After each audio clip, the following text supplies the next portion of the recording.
Bila kau lihat tanda, mari kita percaya.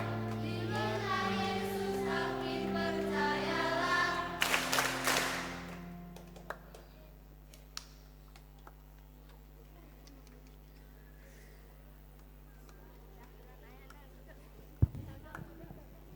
Ya, coba tengok saya, kita menuju di sini. Nah, setelah Maria Magdalena melihat kubur kosong, dia berlari menuju ke Petrus dan siapa? Murid yang lain itu. Murid yang lain itu siapa? Pak Isnu. Oh, jondelik kowe, salahin yang ngarep. Mau yang mana? Ini angpau untuk anak-anak nanti. Anak-anak dapat angpau loh, mau? Oke. Nah, Derek Dewi Maria. Derek Dewi Maria dari Papua ini. Yang ini dari Jogja, versi budaya Jogja. Ayo nyontek. Ya ben salah. Lagak ngene ya koyo pengalaman ini para murid gak ngerti kebangkitan, harus kembali kepada laptop kitab suci. Nggih. Durung tak tekoki. Wis buka buku. Tadi Maria Magdalena pagi-pagi seperti tadi malam Injil Lukas, sekarang Injil Yohanes ya. Ojo keliru lho buka iki ketoke keliru. Maria Magdalena kan kembali ke Petrus sama murid yang lain. Enggak disebut namanya, jenengan prison sapa kuwi murid yang lain. Siji, loro, telu, song. Ada yang mau menjawab, Ibu? Yohanes. Yohanes yang mana ya? Yohanes Penginjil, tepuk tangan. Ya. Mau yang mana? Yang ini, atau yang itu besar? Ambil sendiri tapi. Oh, yang ini. Ya. Ini versi Jogja. Jadi murid yang lain itu adalah Yohanes penulis Injil. Bayangkan seorang wanita Maria Magdalena seperti tadi malam, ya, pengen jenguk kubur Yesus, mau memberi rempah-rempah, teko batune sudah terguling. Kaget toh, melayu, lapor, Tuhan apa Pak Isnul dibaca?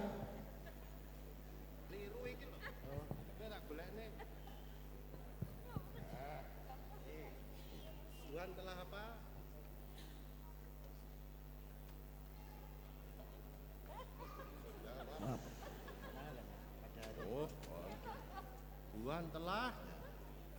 Tuhan telah diambil orang dari kuburnya dan kami tidak tahu di mana ia diletakkan. Ya, makasih Pak Isnu.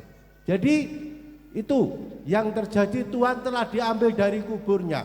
Kami tidak tahu di mana dia berada. Dan berlarilah setelah mendengar itu Petrus dan murid yang lain yang adalah Yohanes Penginjil.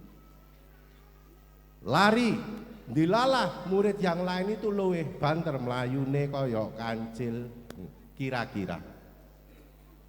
Dia sampai lebih dahulu dan menjenguk ke dalam, tidak masuk. Dia melihat apa? Kain kafan sudah terletak di bawah. Yang enggak masuk. Dia menghargai Petrus sebagai pemimpin. Enggak disii, nggak ngelangkai, nggak rumongso pinter, enggak. Dan Petrus akhirnya juga masuk, dia melihat apa? Kain kafan terletak di tanah, dan yang satunya adalah kain apa? Peluh terlipat gak koyo ana pencuri perampok, anakah pencuri perampok sing sopan? Mari ngundang Adil Maruno ditoto neh, Mbah. Nggak ada. Ini bukan berarti bekas ada pencurian, mayat Yesus diambil dan sebagainya. Seperti Injil tadi malam. Sama sekali ya, tidak. Mereka melihat Yesus yang bangkit, juga enggak. Yang ada adalah kain kafan, kain peluh terlipat rapi, koyok mari diseteliko. Frater tahu diseteliko? Oh tahu ya. Pakai apa? Oh ya pakai setrika lah, sing disemprot itu loh. Ah ya wangi. Ya. Lihat, lalu murid yang lain itu kemudian baru masuk, melihat tanda-tanda itu, dia menjadi percaya. Ngomong tentang kain kafan, ngomong tentang kain peluh. Sebelum Yesus ditangkap, dia menghidupkan seorang Lazarus. Benar? Benar? Ketika Lazarus ada di dalam kubur, sudah berapa hari? 4 hari. Lazarus keluarlah. Dia keluar masih pakai apa? Kain kafan. Lalu kain iso bayang nih? Oh gak iso. Iso lah. Kain kafan kalau orang meninggal toh, lalu kain peluh masih ada di tubuhnya. Di sini tidak terjadi seperti itu. Rapi. Koyok apa? Koyok habis bangun. Enggak tergesa-gesa, kecuali kita ya. Telat biasanya mancal. Ngelempete seso semuanya. Dan Yohanes mengatakan inilah tanda-tanda melihat kain kafan itu, melihat kain peluh, lalu merenungkannya dan menjadi percaya. Dia baru ingat seperti apa yang telah dikatakan oleh Yesus. Cuma saya lupa kemarin mengingatkan ini. Iki sing dekor sapa yo? Tahun ngarep kudu ana kain peluh. Yo di lempit rapi. Lah iki gak rapi to iki yo? Ya, iki tergesa-gesa Gusti Yesus iki. Kalau versi Injil Yohanes adalah ini. Maka lagune ndi, Mbak? Nah, anak-anak mau gantian? Ya kalian gak usah berdiri, ayo orang tua berdiri. Semua nyanyi.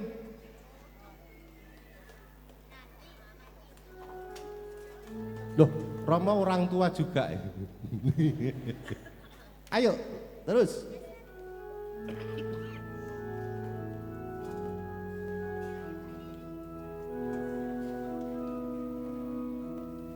Dua, lihatlah tanda-tanda, percayalah. Lihatlah tanda-tanda, percayalah.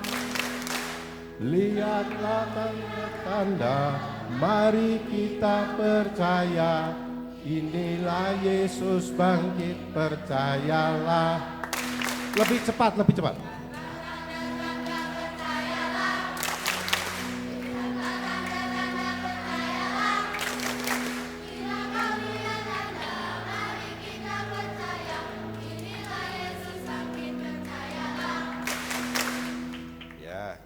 Silakan duduk.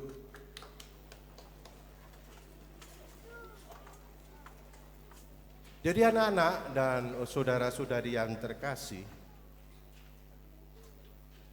tanda-tanda tersebut hanya dilihat oleh murid yang lain itu, yang dikasih Yesus itu.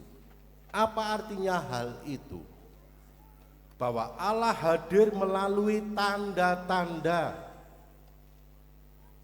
Seperti kita, tanda yang paling sakramental, Ekaristi, sakramen lainnya, tanda-tandanya dalam kehidupan kita, bahwa Dia berkarya dan meninggalkan bekas karyanya. Yesus telah bangkit, tetapi kita tidak bisa melihat Dia dengan mata kepala kita. Kita hanya bisa melihat tanda-tanda kebangkitannya, bahwa Dia sungguh-sungguh berkuasa atas kekuatan yang paling dahsyat, yaitu kematian. Tidak seperti apa yang dibuat, diciptakan pemahaman, konsep oleh orang-orang Yahudi. Mayatnya diambil, ada yang menggantikan Dia. Tidak. Itulah tanda-tanda dari kuasanya. Apakah kita yang saat ini, tanda-tanda dari kuasanya Yesus itu dapat kita lihat dalam hidup kita, dalam hidup menggereja, dalam hidup bermasyarakat.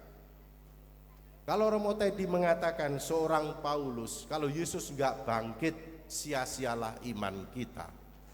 Saya mau menegaskan, sia-sia lah dhewe isui kita koning kene.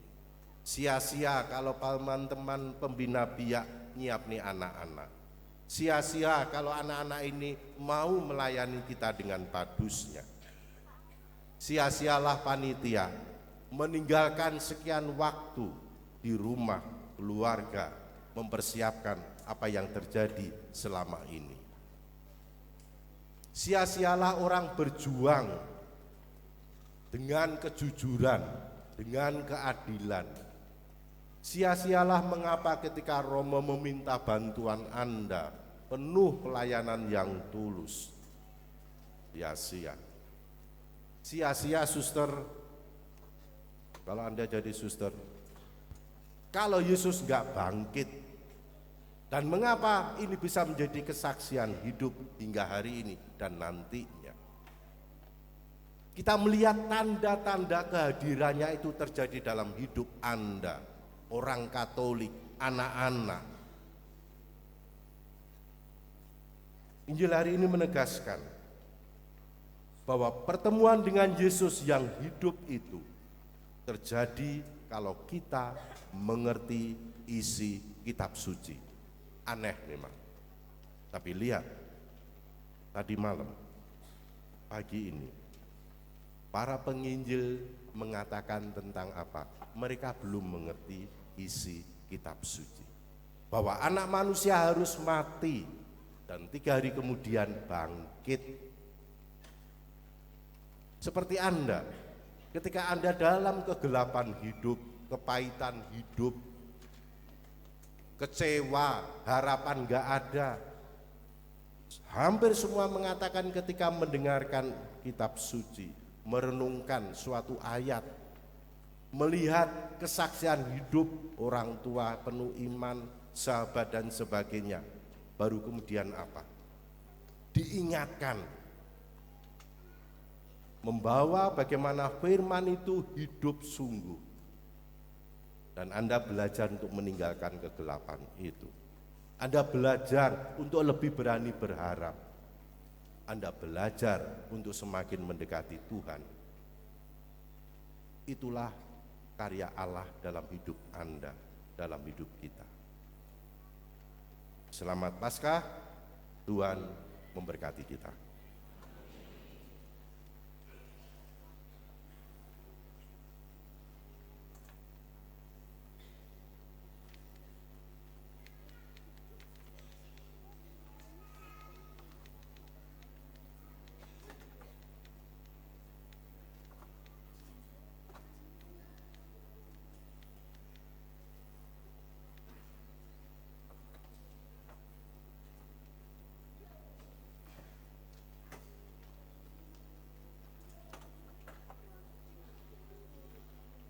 Ibu bapak, saudari-saudari yang terkasih, setelah kita mendengarkan homili pada minggu pagi ini, maka kembali saya mengajak kita